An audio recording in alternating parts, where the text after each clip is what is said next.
सबको फिर से प्रभु यीशु मसीह के नाम में जय मसीह। तो यह बोला कि भूत प्रेत बिना शरीर वाले प्राणी हैं, इनको क्या है, शरीर इनका नहीं है। ये भूत प्रेत जितना भी है बिना शरीर वाले हैं और ये जीवित है और इनका लक्षण है। ये जो श्राप है, जैसे कि आशीष एक एक किसके तरफ से है, परमेश्वर के तरफ से। किसके तरफ से?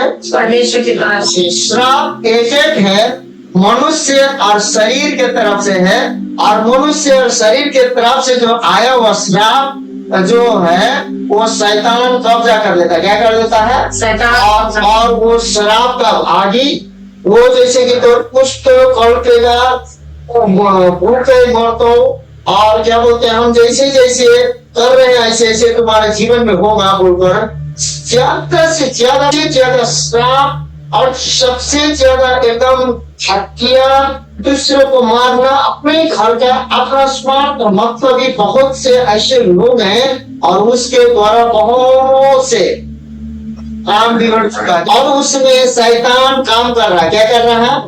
और उन लोगों का सच में श्राप आ रहा, बोलता है कि श्राप 14 पुस्तक तक लगता है। कितना पुस्तक है? 14 पुस्तक। 100 का एक पुस्तक होता, पता है? तो इसीलिए जब हम मसीह यीशु में आते हैं तो हम विश्वास करते हैं, तो बाइबल का पद हमें बताता है कि गलती 3 का 13 और 14 के अनुसार मसीह ने जो हमारे लिए श्रापित बना, मसीह जो हमारे लिए श्रापित बना, हमें मोल लेकर व्यवस्था के श्राप से छुड़ाया। हमें मोल लिया, हमें खरीद लिया, मोल लिया, और व्यवस्था के श्राप से क्या किया? श्राप से उसने क्या किया? छुड़ा लिया। क्योंकि लिखा है, अब मेरे प्रिय मित्रों, क्योंकि लिखा है, क्या लिखा है? बाइबल में लिखा है, परमेश्वर के वचन में लिखा है, जो कोई काट पर लटकाया जाता है, जो कोई काट पर लटकाया जाता है वो श्रापित है।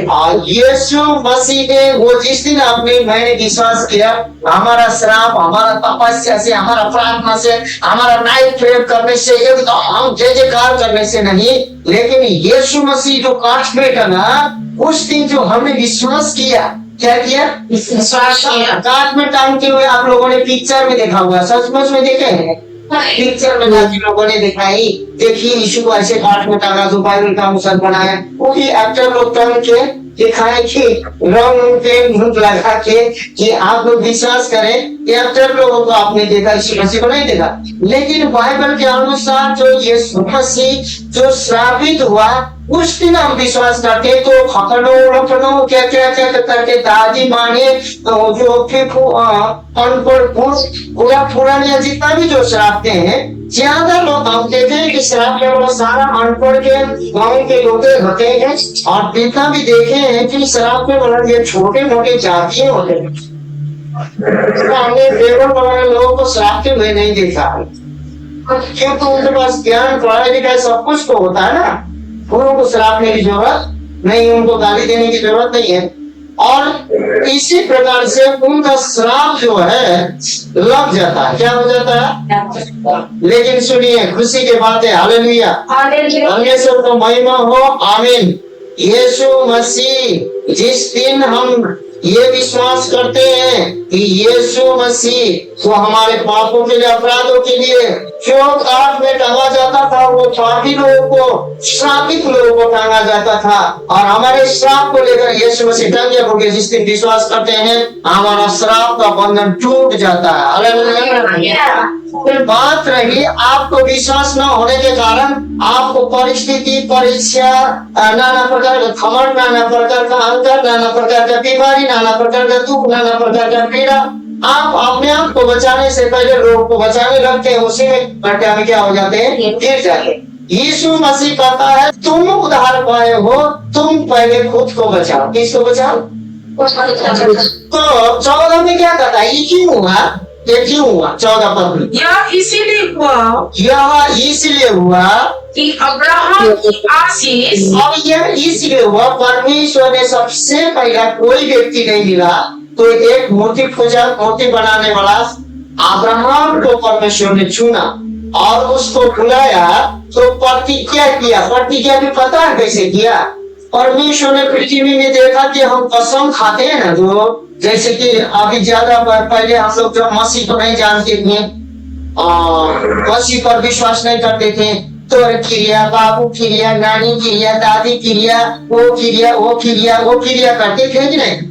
ये हम लोग भी, ये बड़े घर में भी होता, तेरा कसम, तेरा क्रिया, ये दिल्ली में भी गए, मुंबई में भी गए, दार्जिलिंग में भी गए, जहाँ जहाँ है क्रिया तो लोग खाते हैं कसम बोल के।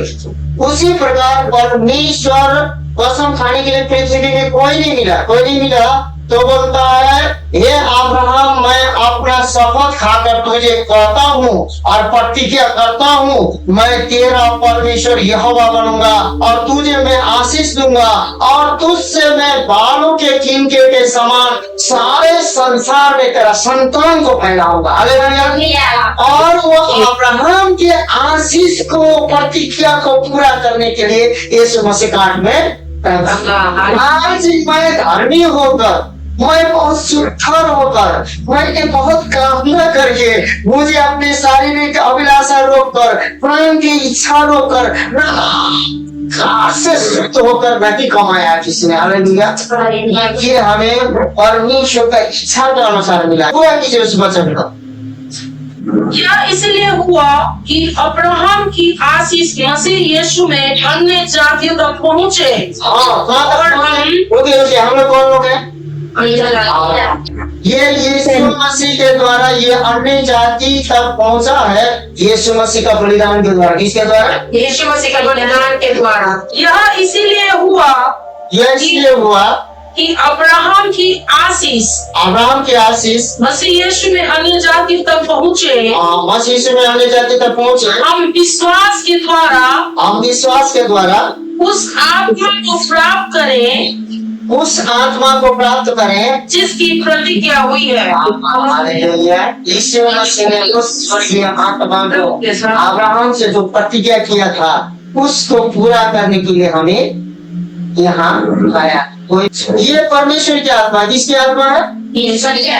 लेकिन अब हम लोग दूसरी आत्मा को बात करने वाले। किस आत्मा को? वो आत्मा है दुष्ट आत्मा, वो आत्मा है। अब कैसे आत्मा? भूतों का अपना शरीर नहीं होता, शासक क्षेत्रीय आत्माओं की तरह वे शरीर के बाहर रह सकते हैं। हालांकि ये पसंदीदा किसी इंसान या जानवर के शरीर पर कब्जा कर सकते हैं और खुद को बहुत प्रभावशाली तरीके से प्रकट कर सकते हैं। उनके पास अपना कोई शरीर था या नहीं था, यह अलग बात है, लेकिन बिना शरीर का आत्मा भी है। शैतान भी क्या है? जो स्वर्ग से गिरा हुआ क्या है? वो बिना शरीर का आत्मा है। लेकिन वो बिना शरीर का जो आत्मा है वो ऐसा आत्मा है, वो जानवर के अंदर भी प्रवेश कर सकता है और वो मनुष्य के अंदर भी प्रवेश कर सकता है। लेकिन अब हमारा लड़ाई है आत्मा से है। अब बात रही क्या है? हम लोग शरीर के लोग है, क्या है? अब हम लोग का शरीर में मुंह भी है, क्या है? ये जो चीज चाहे अच्छा चटनी भी देखिएगा तो मुंह में डालने का मन का, ऐसे आंख दिख रहे हैं, आंख खाओगे ऐसा होता है बहुत चीज। मन की अंदर में क्या है? ये मन भी क्या है? जो है रुकता ही नहीं है। दूसरा छोटा सा सुनना ही नहीं होता है, उसको पूरा नोचने लगता है, उसके कहाँ जाए सुनाता ही है। क्या करता है? ऐसा दिल ऐसा मन है, क्या है कि नहीं? बोलिए। अब ऐसा दिल ऐसा मन वाले आदमी हम हैं, लेकिन हमारा लड़ाई है, न तो उसके पास मन है, न तो दिल है, न तो मुख है, न तो नाक है, वो तो आत्मा है। क्या है? सुनिए, आपको समझाने के लिए हम सीरियस बोल रहे हैं। वो क्या है? वो शरीर है, ये नहीं है, आत्मा है। ये हमारा जो शरीर है ना, लेकिन बात है तो ये भी दिखाई दे रहा है, ये भी दिखाई दे रहा है, इसको तो कंट्रोल कर सकते हैं, कुछ समय तो पटक सकते हैं, लेकिन बात है कि यहाँ दुष्ट आत्मा दिखाई नहीं दिखता है। हाँ, इस सीने बर्बाद हो जाता है। क्या हो जाते हैं? सीने बर्बाद। अब इसीलिए नहीं दिखाई दे रहा है, तो यहाँ पर बोलता है, यहाँ एक प्रश्न है, यह प्रश्न तब तक बिना जवाब रहना चाहिए जब तक वह दिन न आ जाए जब हम इन सभी आध्यात्मिक रहस्य को अनंत काल से प्रकाश में न देखे। अब ये रहस्यमय बात है। अब इसको आत्मा से लड़ने के लिए क्या किया है? आत्मा दिया है। आपको मैंने शुरुआत क्या किया? यीशु मसीह हमारे लिए क्या हुआ? श्रापित बना और काट में जो टांगा जाता था श्रापित, और उस यीशु मसीह ने बहाए हुए लहू के द्वारा अब्राहम से किया हुआ प्रतिज्ञा, जो अब्राहम से परमेश्वर ने अपने शपथ खाकर क्या किया था? प्रतिज्ञा किया था। वो प्रतिज्ञा को अन्य जाति तक लाया और उस प्रतिज्ञा के आत्मा से भर दिया। क्या चीज से भर दिया? उस आत्मा से भर दिया। अब जिसके पास प्रतिज्ञा के आत्मा है वही जीतेगा। ये क्या करता है? शरीर को कब्जा करने की उनकी इच्छा ऐसी है कि और दुष्ट आत्मा है। कुछ लोगों का मानना है कि कभी उनके पास अपना शरीर होता था, लेकिन अब ये इससे वंचित है। हालांकि जब ये एक इंसान या एक जानवर में निवास करते हैं तो वे अपनी रचना में ईश्वर के उद्देश्य का उल्लंघन कर रहे हैं होते हैं और ईश्वर के लोगों का सारा कामों को उल्लंघन करने रहते हैं। अब देखिए, पैसा चाहिए हम लोग को। क्या चाहिए? पैसा चाहिए। पैसा बिना काम नहीं। वही पैसा हमारे अनुसार चल रहा, वो पैसा हम अपने इच्छा और उसको अधीन में रखकर कमा रहे हैं, लेकिन पैसा के अधीन में रखकर हम एकदम उसी का गुलाम हो रहे हैं। और वो पैसा रुपया हमारे लिए परमेश्वर के राज्य के लिए फंदा और मेरे उधार मुक्ति छुटकारा और हमारे बाल बच्चों का भविष्य खराब हो रहा था। वो पैसा भी किसके कब्जे में है? शैतान के कब्जे में। क्या चीज कब्जे में? इसीलिए पैसा रुपया का लोभ बुराई का जड़ है, लेकिन पैसा रुपया का लोभ बुराई का जड़ है। लेकिन पैसा रुपया का जब लोभ ऐसा होता है, जब पैसा रुपया के आप अधीन रहेंगे तब आप उसका बुराई का जड़ है। लेकिन पैसा रुपया को अपने अधीन में रखकर चलाएंगे ना तो वो आशीष का जड़ है। क्या है? आशीष में फलता है। हालेलुया। इसीलिए आज बहुत से लोग कमाने के बाद भी वो लोग छलनी है। क्या है? वो लोग समझते ही नहीं। उनको बार बार कहना चाहिए मैं काम का गुलाम पर पैसा के गुलाम नहीं। हम दोनों आत्मा के बात करें। कितने आत्मा के बात कर रहे हैं? एक परमेश्वर का प्रतिज्ञा के आत्मा है। वो किसने कमाया? परार्थना के द्वारा। हाँ, यीशु मसीह ने लहू बहाया और वो अन्य जाति तक पहुंचा। लेकिन अब वो पहुंचा कैसे? प्रार्थना के द्वारा नहीं, विश्वास के द्वारा पहुंचा। क्या कहो? विश्वास जो पकड़ के रखा। मान लीजिए ये भाई ने पकड़ के रखा और ये जो पकड़ के रखा इसका विश्वास को हमें सुना है, हमने पकड़िया। इस प्रकार से ये विश्वास के द्वारा आया। क्या आया है? विश्वास के द्वारा आया है। तो ये जो दुष्ट आत्मा है, जब ये एक इंसान या एक जानवर में निवास करते हैं तो वे अपने रचना में ईश्वर के उद्देश्य और ईश्वर के लोगों के उद्देश्य में क्या करते हैं? कब्जा करने लगते हैं। कब्जा कैसे करता है? तो लूका 8:36 से 39 में, तो फिर वे गिरासेनियों के देश में पहुंचे। कौन पहुंचे? यीशु मसीह और यीशु के चेले, जो उस पार गलील के सामने है। जब वहां किनारे पर उतरा तो उस नगर का एक मनुष्य उसे मिला जिसमें दुष्ट आत्माएं थी। अब हम थोड़ा देर जो अब्राहम का प्रतिज्ञा के द्वारा यीशु मसीह के से जो आया है, यीशु मसीह से आया है, प्रतिज्ञा का जो मसीह के द्वारा हमने जो पाया है विश्वास के द्वारा। कैसे? वो प्रतिज्ञा की आत्मा क्या है? वो स्वर्गीय आत्मा है, वो जीवनदायक आत्मा क्या है? वो पवित्र आत्मा है, वो चंगाई का आत्मा है, वो छुटकारा का आत्मा है, वो शांति का आत्मा है, वो अनुग्रह का आत्मा है, वो कृपा का आत्मा है, वो दया का आत्मा है, वो बुद्धि का आत्मा है, वो समझ का आत्मा है, वो सलाह का आत्मा है, वो विवेक का आत्मा है, वो छुटकारा और अभिषेक का आत्मा है, वो बल और सामर्थ का आत्मा है, और वो डर भय का आत्मा है, परमेश्वर से डर भय का आत्मा है। ऐसा आत्मा है जो प्रतिज्ञा का आत्मा है, वो हमारे अंदर में जब यीशु मसीह हमारे पापों के लिए मरा था और तीसरा दिन बाद जी उठा था बोलकर जब हम विश्वास करते हैं और वो प्रतिज्ञा पर जब विश्वास करते हैं यीशु मसीह के द्वारा अब्राहम से यह आत्मा प्रतिज्ञा किया गया, आत्मा हम में आता। हालेलुया। जब वो दुष्ट आत्मा गेरासेनी में जो दुष्ट आत्माओं से जो ग्रस्त व्यक्ति था, वो दुष्ट आत्माओं से ग्रस्त था, वो पवित्र आत्मा से ग्रस्त नहीं था। लेकिन वहां पर यह हुआ था, मेरे प्रिय मित्रों भाइयों बहनों सुन लो, क्योंकि प्रार्थना तीसरा चरण में आता है। कितने चरण में आते हैं? तीसरा चरण। अब ये प्रतिज्ञा के आत्मा का गुण ये है, अब दुष्ट आत्मा का गुण ये है निराशा होना, झूठ होना, फिरवी होना, धोखेबाज होना, षड्यंत्र होना, प्रेम विहीन होना, और क्या बोलते हैं लोभी होना, लालची होना, पापी होना, अपराधी होना, स्वार्थी होना, डर जाना, घबरा जाना, क्या बोलते कुछ घटना हुआ तो परमेश्वर नहीं है बोलना, उसके बाद हमारा प्रार्थना नहीं सुना, हमारा लिए नहीं है बोल के उलझ कर जैसा है ऐसा नहीं रहेगा। ऐसे लोग शैतान के फंदे का बहुत खतरनाक है। आप वो प्रार्थना करवाने वालों को भी खतरा में डालेंगे और वो भी अपने आप खतरा में डालेंगे। तो ये दुष्ट आत्मा जो थी उस व्यक्ति पर, और बहुत दिनों से न कपड़े पहनता था और न घर में रहता था, वरन कपड़ों में रहा करता था। कहाँ रहता था? क्या उसके कबर में रहता था। कहाँ रहता था? पूरा हिलते घूमते झूमते पूरा पागल जैसा, ये कहीं नहीं, और न घर में रहता था, वरन कब्रों में रहता था। वह यीशु को देखकर चिल्लाया और उसके सामने गिरकर उच्च शब्द से कहा, हे परम प्रधान परमेश्वर के पुत्र यीशु, तुझे मुझसे क्या काम है? मैं तुझसे विनती करता हूँ, मुझे पीड़ा न दे।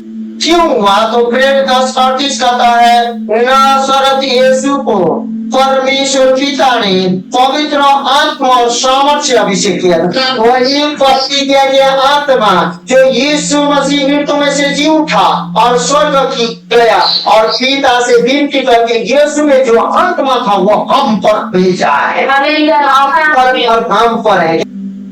या जैसे यीशु मसीह और यीशु मसीह को चेहरे देखते ही दुष्ट आत्मा थरथर कांपने लगा। क्या से करने लगा? मृत्यु का आत्मा क्या करने लगा? थरथर कांपने लगा और कहने लगा, हे यीशु, मुझसे तुझसे क्या काम? मुझे तुझसे क्या काम? मैं तुझसे विनती करता हूँ। दुष्ट आत्मा क्या करने लगा? विनती करने लगा, मुझे पीड़ा न दे। क्या करने लगा? ये दुष्ट आत्मा बिना शरीर का आत्मा है, इसको शरीर चाहिए। क्या चाहिए? जानवर का हो या क्या बोलते हैं किसी आज्ञाकारी का शरीर चाहिए। वो किसी के शरीर में था, वो नाम था जो गेरासेनी करके उस जगह के नाम का एक व्यक्ति के पास था, और वो दुष्ट आत्मा बहुत से थे, कितने थे? बहुत से थे। लेकिन अब यीशु मसीह को उसने कैसे पहचाना? यीशु मसीह के चेहरे को कैसे पहचाना? क्योंकि नासरत यीशु मसीह को पवित्र आत्मा सामर्थ्य से परमेश्वर ने अभिषेक किया था, और शैतान से दबे हुए को, शैतान से हेरित किए हुए को, शैतान से मतलब खेदित लोगों को परमेश्वर सताए हुए लोगों को क्या करता गया? रिहाई करता गया। लिखा है बाइबल में, क्या करता गया?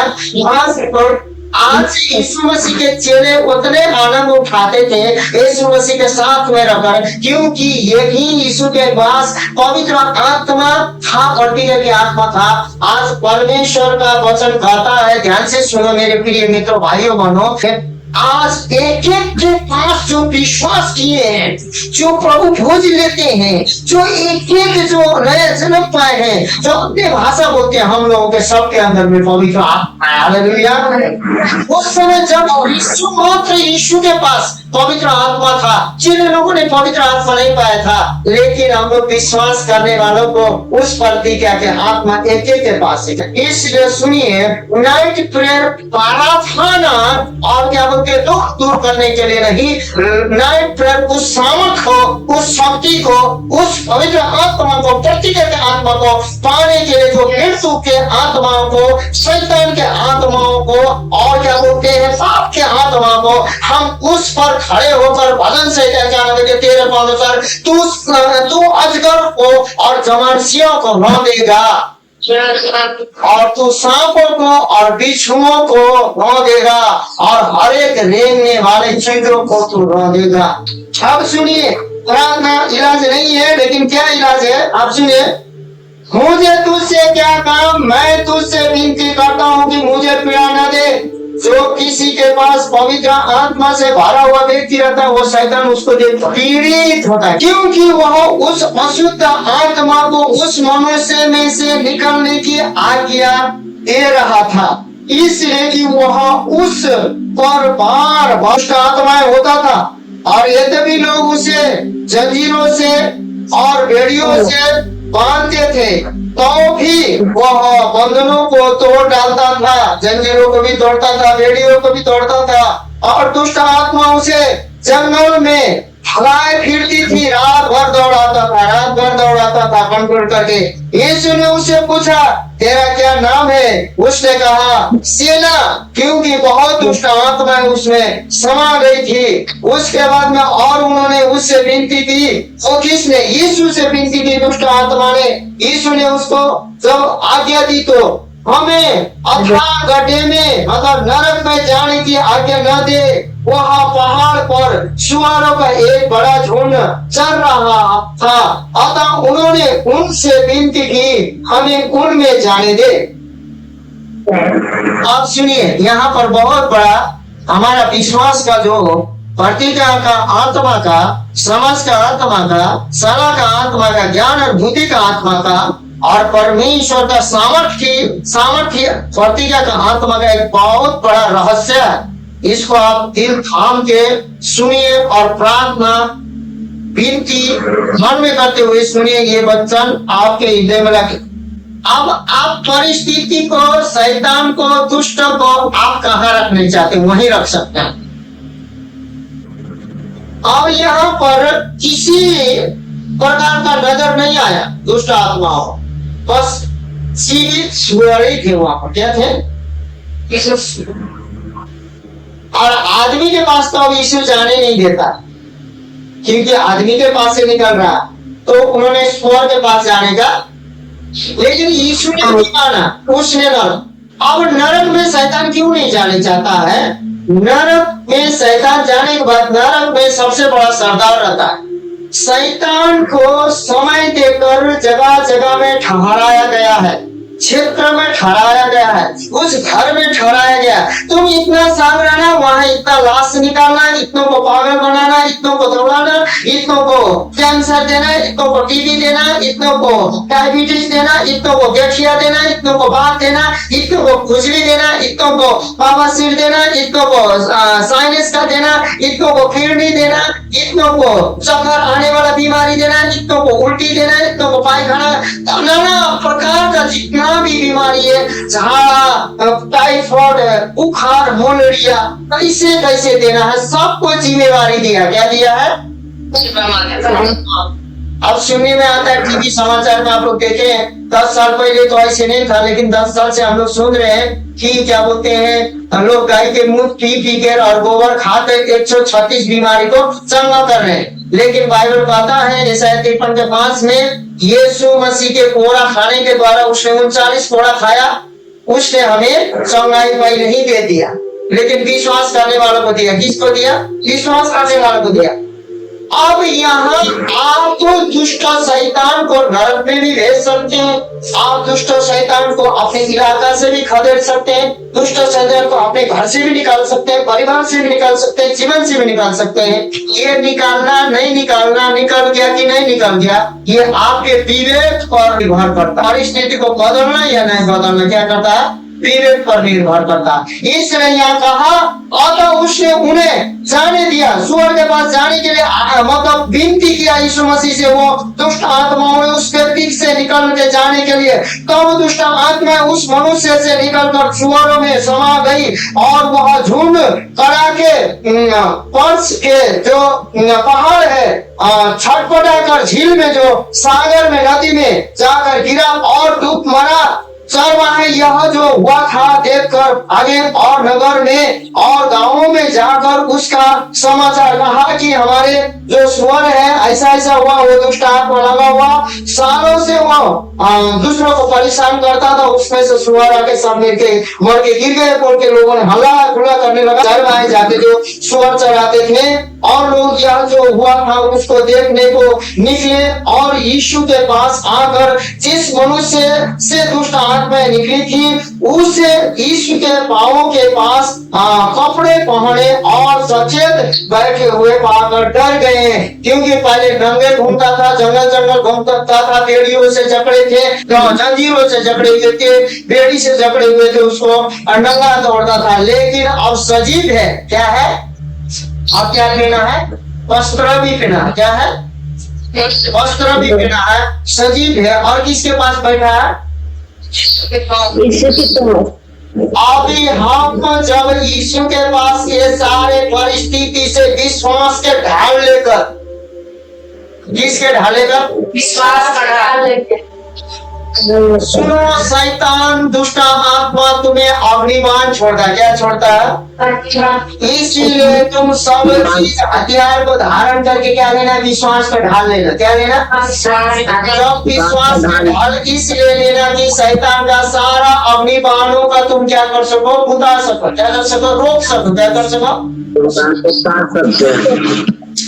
जब हम विश्वास के ढाल लेकर आगे बढ़ते हैं ना, विश्वास करते हैं, तो आज हम जितना भी परिस्थिति क्यों न हो, यीशु के चरण में उस परिस्थिति से यीशु क्या करता है, आपको निकालेगा। किसी भी दुष्ट आत्मा से, किसी भी शैतान लूसीफर से आप क्यों परेशान न हो, क्यों दुख में, पीड़ा में, क्यों गरीबी में क्यों न हो, मुश्किल में क्यों न हो, कठिन में क्यों न हो, ये वचन को जब आप विश्वास करते हैं तो आपको उससे निकलकर, पहले आप नंगे थे, आप पहले बेचैन थे, बेचैन थे, अब किसके पांव के नीचे है, यीशु के पांव के नीचे, किसके पांव के नीचे है, और बाइबल को सजीव है, क्या है, अब हम सजीव हैं तो लोग को सजीव बना सकते हैं। उसके बाद ये सजीव है, ये सजीव व्यक्ति क्या करता है, यीशु को, थोड़ा आगे बढ़ेंगे, और यीशु के पास आकर जिस मनुष्य से दुष्ट आत्माएं निकली थी उससे यीशु के पास के पापों के पास कपड़े पहने और सचेत बैठे हुए पाकर डर गए, लोग देखने लगे, डर गए और देखने वालों ने बताया कि वह दुष्ट आत्मा का सदैव वह मनुष्य किस प्रकार अच्छा हुआ। तब गिरासेनियों के आसपास के सब लोगों ने यीशु से विनती की कि हमारे यहाँ से चले जा। शायद उन्होंने सोचा होगा क्या सब दुष्ट आत्मा निकाल के गाड़ियों पर, भैंसों पर, जानवरों पर भेजेगा तो उनको लॉस है, इसलिए इसको विनती किया जाने के लिए। बाइबल में इस प्रकार का बात तो नहीं दिया है, लेकिन हम ढूंढ रहे हैं ये उदाहरण में। आसपास के सब लोगों ने यीशु से विनती की कि हमारे यहाँ से चला जा, क्योंकि उस पर बड़ा भय छा गया था। अतः वह नाव पर चढ़कर लौट गया, अपने घर में लौट जा और लोगों से कहा। उसके बाद में जब ये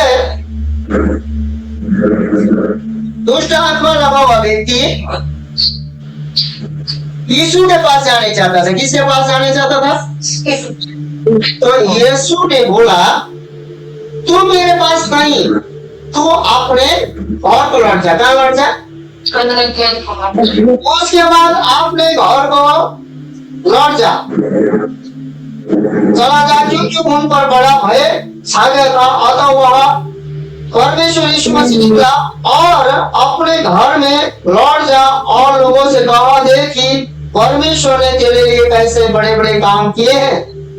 अब यहाँ पर यीशु मसीह के पास पीछे पीछे वो दुष्ट आत्मा लगा हुआ व्यक्ति क्या करने चाहता था? हाँ, पीछे पीछे जाना चाहता था। लेकिन पता यीशु ने क्या कहा? सुनो, जो परमेश्वर ने तेरे जीवन में काम हुआ है, काम किया है, वही चीज तेरे गांव को, तेरे मोहल्ला को, तेरे अगल को, तेरे बगल को जाके बताना। बोला क्या बताना? वहां जाके ऐसे भी तो बोलता था, ईश्वर बोल सकता था यीशु मसीह, सुनो तुमको तो हम हजारों दुष्ट आत्मा, तंत्रों मंत्रों, भूतों, बहुत जंगल में दौड़ने वाला सारा परेशानी से तो हम निकाल दिए हैं, रिहाई कर दिए हैं, जाके अब क्या करना? प्रार्थना करना। बोला प्रार्थना करना।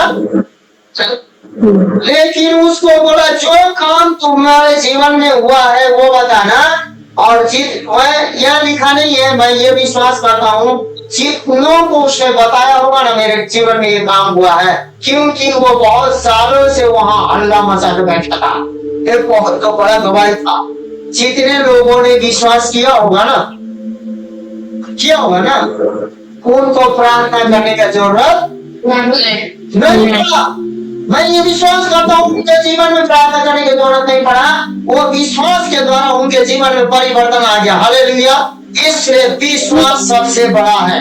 प्रार्थना होना चाहिए, प्रार्थना को स्थान देना चाहिए, लेकिन सब चीज का बैलेंस है। क्या है? अब रोज पानी पीजिएगा, खाने नहीं खाइएगा तो दिक्कत है कि नहीं? भूलिए, पानी भी ठीक नहीं लगेगा। और रोज खाना खाइएगा, खाते जाइएगा, पानी नहीं पीजिएगा तो दिक्कत है कि नहीं? बोलिए। इसलिए वचन और प्रार्थना बैलेंस में होना चाहिए। इसलिए अपने घर में लौट जा और लोगों से कह दे, यीशु मसीह ने कहा उस व्यक्ति को, लोगों से कह दे कि परमेश्वर ने तेरे लिए कैसे बड़े बड़े काम किए हैं। वह जाकर सारे नगर में प्रचार करने लगा कि यीशु ने मेरे लिए कैसे बड़े बड़े काम किए। यीशु मसीह ने लाजर 4 दिन के लाजर को कैसे जिलाया? प्रार्थना करके जिलाया। क्योंकि यीशु मसीह ने कहा तू विश्वास करेगी तो परमेश्वर को महिमा को देखेगी, क्योंकि पुनरुत्थान और जीवन मैं हूँ, तू विश्वास कर। ये बोला ना यीशु मसीह ने। ऑनलाइन वाले ये सुनिए, यीशु मसीह ने जितने भी मुर्दे जिलाए हैं ना, वो वचन के द्वारा जिलाए हैं। 3 मुर्दे जिलाए हैं, उसको माथा में हाथ रख के प्रार्थना नहीं किया, तेल नहीं रख रहा। इसलिए सबसे बड़ा वचन है। इसलिए जाकर प्रार्थना करवाए, नहीं हुआ, प्रार्थना किए, नहीं हुआ, अरे वैसे।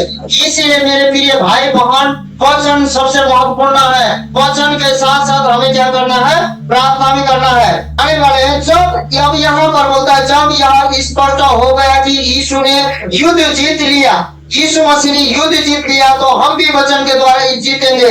तो सेना के नियंत्रण में दुष्ट आत्माओं की पूरी सेना उस स्थान को छोड़ने वाली थी और उन्होंने उससे स्वर में प्रवेश करने की अनुमति मांगी। और यह जो राक्षस थे, जो दुष्ट आत्माएं थे जिन्होंने अनुमति मांगी थी, ऐसा माना जाता है कि यीशु ने एक ऐसे व्यक्ति के प्रति सहानुभूति दिखाते हुए उनसे अनुरोध को स्वीकार कर लिया था, जिन्हें जल्द से जल्द दुष्ट आत्माओं से मुक्त कराने की विशेष आवश्यकता थी। किसको?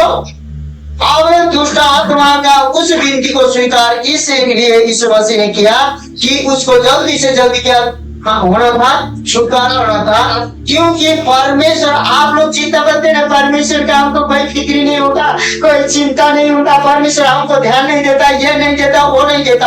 आज के बाद नहीं बोलिएगा, आज के बाद सबसे पहला चिंता परमेश्वर को है, परमेश्वर को है आपको रिहाई करने के लिए। सबसे ज्यादा जल्दी निकालने का तरीका दुष्ट आत्मा ही खुद बता रहा था, तो दुष्ट आत्मा को उसी के आज्ञा के अनुसार किया। दुष्ट आत्मा के बातों को परमेश्वर मान लेता है, ये बात नहीं है। परमेश्वर नहीं मानता, हम भी नहीं मानते उसका बात मानना। लेकिन दुष्ट आत्मा ये भी नहीं है कि सब झूठे बोलता है, ये भी नहीं है, क्योंकि उसको झूठ बोला नहीं था, क्योंकि उसको स्वर्ग के पास में जाने का मन ही था। दुष्ट आत्मा सच भी बोलता है ना, लेकिन दुष्ट आत्मा है, वो पवित्र आत्मा भी नहीं बन सकता, वो स्वर्ग के राज्य में प्रवेश भी नहीं कर सकता है। वो परमेश्वर का विरोधी है, हमारा विरोधी है, क्योंकि स्वर्ग में से वो घमंड से गिरा हुआ है, वो सेना है और लूसीफर के साथ गिरा। इसलिए कहने का मतलब है कि परमेश्वर इतने लोगों पर अनुग्रह, कृपा, दया, तरस खाता ना, हमसे ज्यादा उतावला परमेश्वर है हमें गरीबी से रिहाई करने के लिए, बीमारी से रिहाई करने के लिए, बंधन से रिहाई करने के लिए, तंत्र मंत्र जादूटोना से रिहाई करने के लिए, हर एक बीमारी से रिहाई करने के लिए, केस से रिहाई करने के लिए, किसी मुद्दा से रिहाई करने के लिए, किसी नाना प्रकार के उलझन से रिहाई करने के लिए, चंगाई करने के लिए परमेश्वर उतावला है। हालेलुया।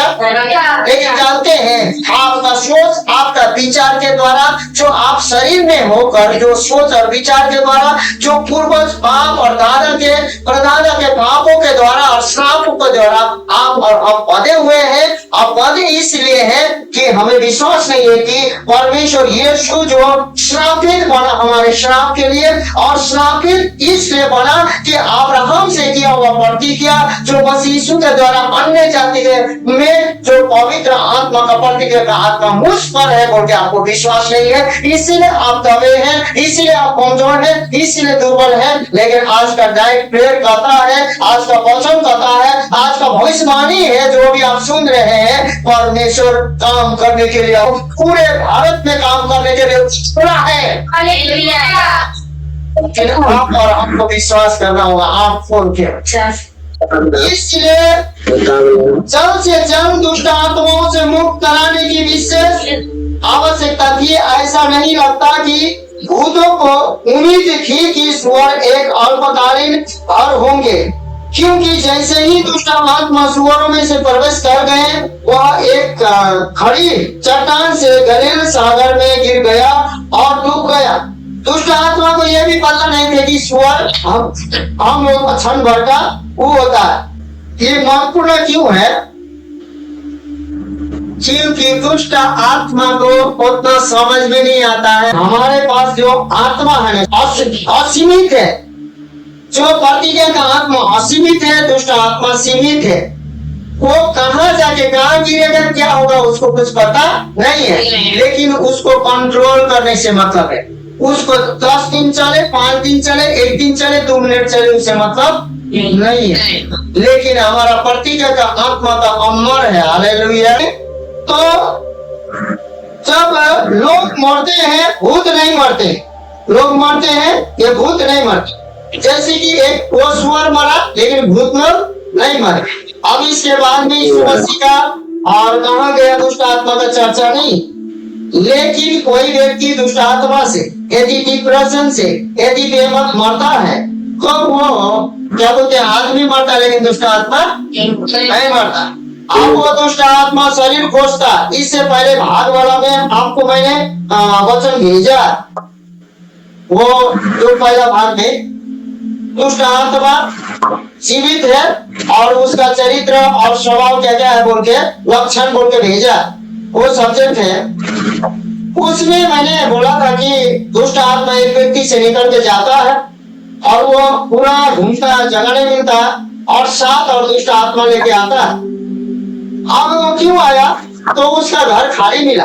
क्या मिला? इसलिए जितने भी विश्वासी लोग, हमारे घर परिवार भी बहुत से परिवार रिश्तेदार के हम लोगों का शैतान के बंधन में, तंत्र मंत्र के बंधन में, जादू टोना के बंधन में, बहुत से पाप अपराध के बंधन में, सब घेरे में है। लेकिन अभी हम बच गए, वही काफी। हालेलुया। पहले हम अपने आप को बचाएं, पहले अपने आप बचने पर हम धन्यवाद दें। इसलिए आप उस दुष्ट आत्माओं को जब मरता नहीं है तो वो दूसरे जगह ढूंढता। अब कहाँ दूसरा जगह कहाँ आया, तो पता है कहाँ आया, जो उसका जगह खाली था। एक बार निकल के चला गया था, लेकिन खाली था। अब खाली का मतलब उसके पास यीशु नहीं था, विश्वास नहीं था, प्रतिज्ञा का आत्मा नहीं है। इसीलिए जिसके पास प्रतिज्ञा का आत्मा नहीं है, विश्वास नहीं है, सिर्फ प्रार्थना कर रहा है और प्रार्थना कर रहा वो खतरा में है। लेकिन जो वचन सुन रहा, वचन को बोल रहा।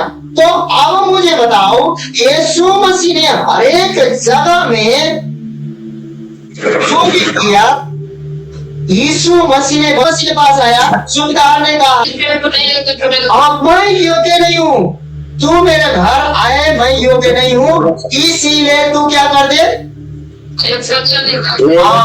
वचन बोल दे। क्या बोला? यहीं से वचन बोल। बाइबल कहता है जिस घड़ी यीशु मसीह ने उस वचन को बोला था, उसी घड़ी उसका नौकर चंगा हो गया। यह प्रार्थना के बाद देखा है, तो प्रार्थना ये नहीं बोल रहे हैं, आज हम लोग प्रार्थना ही करने जा रहे हैं, लेकिन वो प्रार्थना वचन के अनुसार होना चाहिए। क्या होना चाहिए? वचन के अनुसार। प्रार्थना। उसके बाद परमेश्वर यीशु मसीह ने बहुत सी चीजों को अपने वचन के द्वारा काम किया है, वचन को अहमियत दिया है, इसलिए बताया जाएगा। इससे पहले की महत्वपूर्ण बात यह है कि खुद नहीं मरते, ये अपने मेजबान की मृत्यु से पूरी तरह अप्रभावित रहते हैं। हाँ, उन्हें वह शरीर अवश्य छोड़ना होगा, लेकिन मृत्यु के बाद वो लोग शरीर को क्या करते हैं? अवश्य छोड़ते हैं। क्या करते हैं? और छोड़ने के बाद शरीर को क्या करने लगते हैं? वो ढूंढने लगते हैं। क्या करने लगते हैं? हाँ, उन्हें वहाँ शरीर अवश्य छोड़ना होगा, लेकिन फिर वे किसी भी अन्य व्यक्ति पर काम करना जारी रखने के लिए स्वतंत्र है, जिससे वे पकड़ने की कोशिश करते हैं। अब वो जो पकड़ खोजते रहता है, क्या करता है? बाइबल क्या बोलता है? पतरस के पुस्तक में ये बोलता है, वो ऐसा शेर है। कैसा शेर है? तो रचने वाला शेर है, और गरजते रहता है, ढूंढते रहता है, जो कमजोर दुर्बल किसको खाए, किसको नोचे, किसको खाए। इसलिए मेरे प्रिय भाइयों बहनों, बाइबल में प्रार्थना है, लेकिन बाइबल में जितना भी यीशु ने चमत्कार के काम किए हैं, और जितने भी मुर्दे जिलाए हैं, और जितने भी परमेश्वर ने धन्यवाद दिया और अपने वचन को बोला, रोटी तोड़ा 5000 को खिलाए हैं, जो भी किए हैं वचन के द्वारा किए हैं। क्या किए हैं? और यीशु ने आसान तरीका बोला है, तू प्रार्थना कर नहीं बोला है। यहाँ पर दुष्ट आत्माओं से छुटकारा पाए हुए व्यक्ति, उसने यही कहा है, सुनो यीशु, आपके पास मैं चलने चाहता हूँ, क्योंकि आपने मुझे छुटकारा दिया। लेकिन यीशु ने बोला, सुनो, तू मेरे पास चलने की जरूरत नहीं है, लेकिन जो परमेश्वर ने तेरे जीवन में जो चमत्कार किया है, जो चमत्कार हुआ है, जो तेरे जीवन में काम हुआ है, जाके अपने गाँव और मोहल्लों में बताओ बोला। और सच में उसने आज्ञा मान के ऐसा ही बताया। आपको जो आपके जीवन में काम हुआ है कोई बताइए। आज तक हमने यही सीखा कि आपके जीवन में जो काम हुआ है, बिना रोके बताते जाओ, वचन सुनते जाओ, वचन क्लेम करते जाओ, जितना भी वचन बोलते जाओ, वचन के अनुसार प्रार्थना हो।